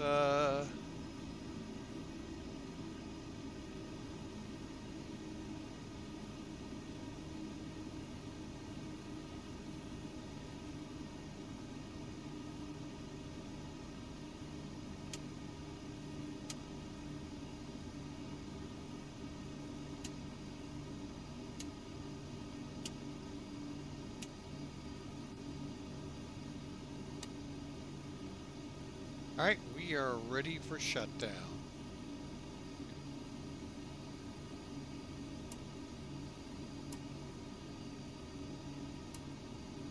Cross speeds off, cabin temperature.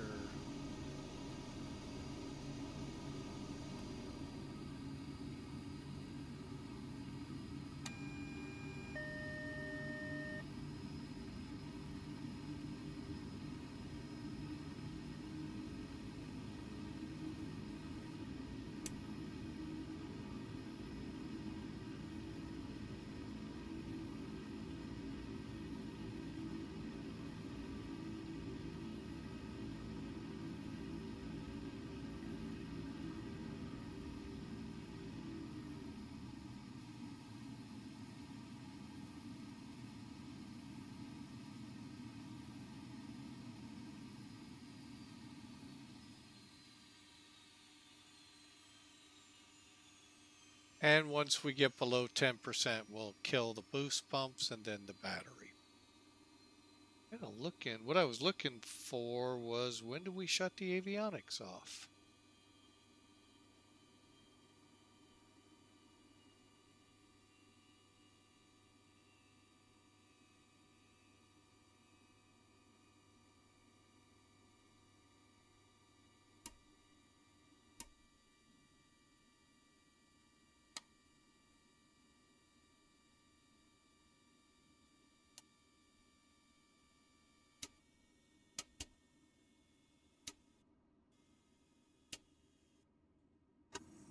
Welcome to Mariehamn and the Mac Air destination of the month. Hope you enjoyed the flight, folks. It was fun. Now the fun part. Clearing things off.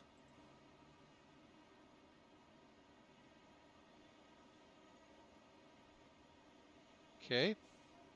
Just getting some things here. Let's get to Sim Toolkit real quick. There's our, yeah, hang on. Let me show it to you real quick. It's not the greatest, but it works.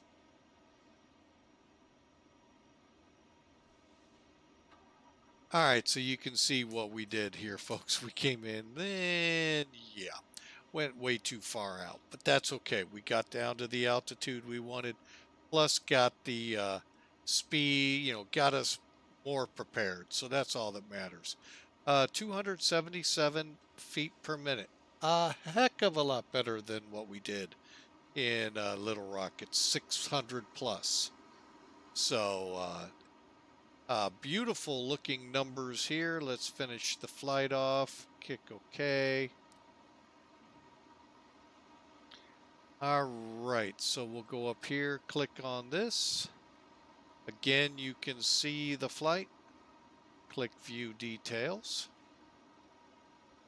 Hour and 12 minutes, 151 miles, 242 kilograms, 1.2 Gs, not bad, actually 1.3, 277 feet a minute at 85 knots, not bad. How'd we do on the runway? I felt like a pretty good landing, folks. And it looks it. 7 feet off the center line. That's really good. 13, call it 1,400 feet down the runway. Folks, that's where we're supposed to be. Unfortunately, that's where the turnoff is. Anyway, so you know you're going to back taxi here. All right, so looking over here, the numbers themselves are great.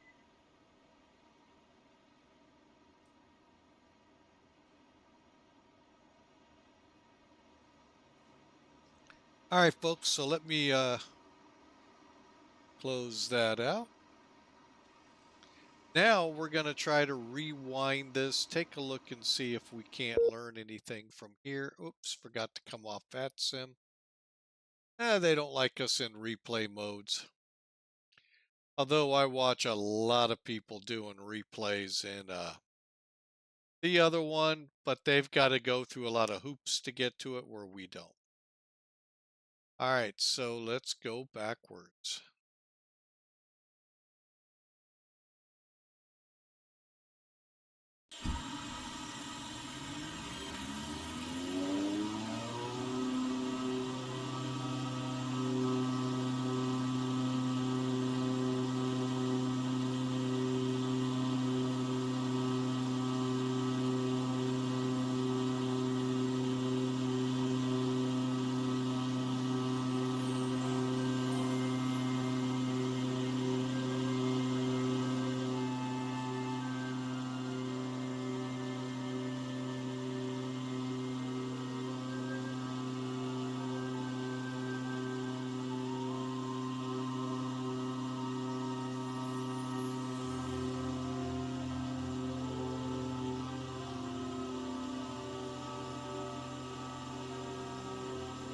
All right, so here we go, folks. Let's fast forward. Things seem to be looking a lot better than the 737 earlier today.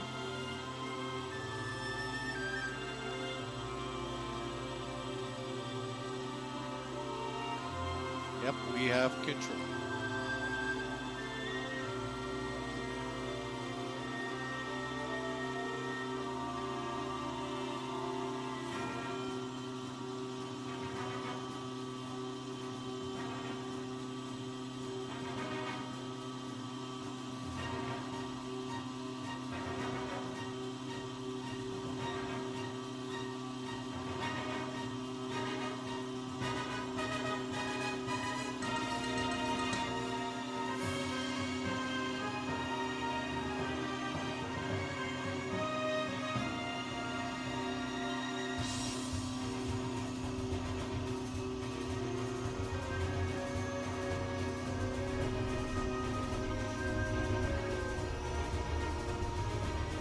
Folks, that was a pretty doggone good landing.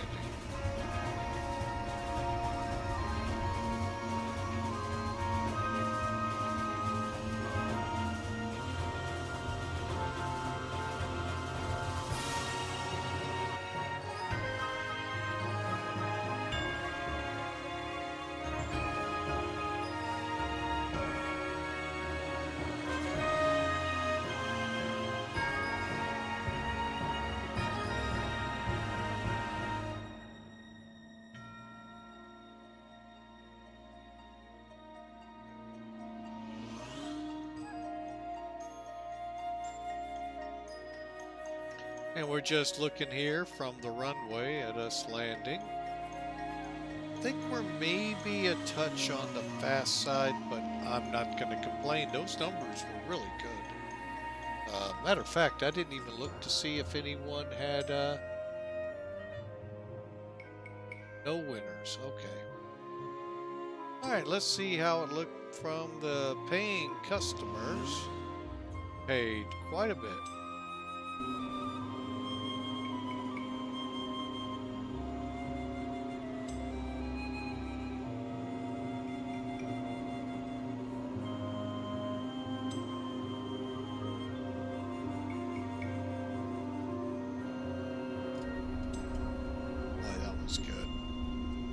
They didn't really feel much, did they?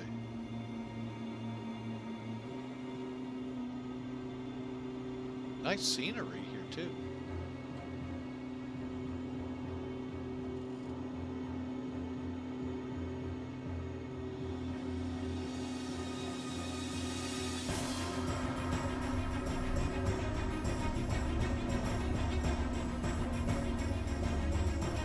Last one, we'll take a look, see if there's some kind of a tower view.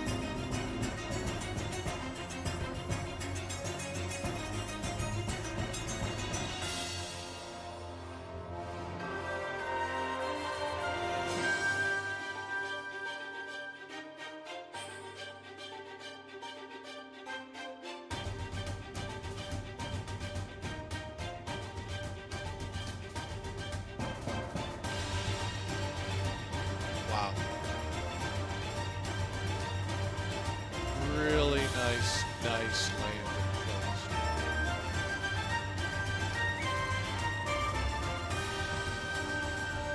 All right, well, we're back in our spot, and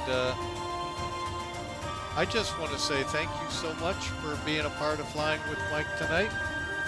We're not going to be able to do any more flying tonight. It's getting kind of late here. But I do want to thank you all for coming out, for taking some time out of your night to spend it with us. It means a lot. And appreciate you being here. Appreciate Hawker behind the moderator and anyone else who popped in and was very rude and didn't say hi. Or I missed you, and that happens. And again, if you did, welcome, thank you, and I hope to see you tomorrow. Tomorrow we'll be back more at our normal time, hopefully. We're going to fly out of Vail, Colorado. So check the schedule to find out all the details. But for now, folks, I really hope you all have a grand night. And look forward to seeing you tomorrow. Be kind, everyone. God bless. Have a good night.